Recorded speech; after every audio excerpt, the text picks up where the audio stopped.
बिस्मिल्लाहिर्रहमानिर्रहीम। काली बकरी की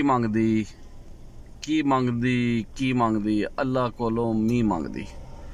लो जी थोड़ी देर पहले मींह भी वसया है ते लाहौर मोटरवे डस्का लाहौर मोटरवे दे नेड़े असी जड़ा जो काला शाह काकू तरफ टर्न लेंदी है ना मोटरवे वो एरिया है, यानी इस तो अगे काला शाह काकू आ जाना है। काला शाह काकू की तरफ जी टर्न लैगी तो यह सामने बकरियां का किजड़ सब्ज़ा है तो बहुत अच्छा है मंजर है। नाल छोटी सड़क भी जा रही है तो वैसे ए सामने एक जड़ा ना जी बकरियां का इजड़ है तो उस जड़ा ना जो बकरियां चरा रहे हैं, भेडां भी ने विच बकरियां भी ने ते पिछे फसलां नज़र आ रही ने, दरखत ने, तरह तरह के रुख लगे ने। तुसीं इस मंजर नूं वेख सकते हो, बहुत वधिया मोटरवे दे नाल नाल। इस सारा मैं अगे भी 2 वीडियोज़ दे विच जिक्र किया कि ये हरियाली है, ये पंजाब दा वो पक्ष है जिस दा कोई जवाब ही नहीं, लाजवाब है। देखो ना जी, छोटे छोटे जड़े ने तक मकौड़े जिन्होंने अपनी जबान तोता भी आने, तोता नहीं दरअसल कीड़े ने, इन्हां दे पर भी होंदे ने, धागा बन के भी बच्चे उड़ाते हैं बाल।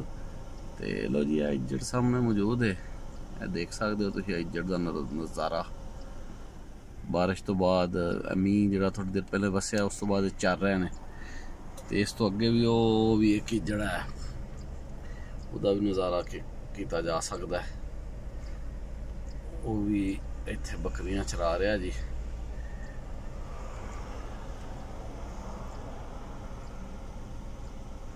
बकरी नूं बहुत नफीस जानवर भी कहा जाता है क्योंकि हमेशा दरख्तों के जोड़े बहुत अच्छा हिस्सा है कोंपला उन्होंने खाता है तो नाल भेडां ने।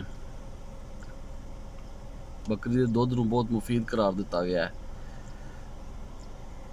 कूक पाकिस्तान कूक की ये कोशिश है, साडा यार है कि असी पंजाब की रहतल, पंजाब के वसेब नूं, पंजाबी वसेब नूं लोकाई तक पहुँचाइए। तुसी इस चैनल राहीं ये चीज़ां वेख सकते हो।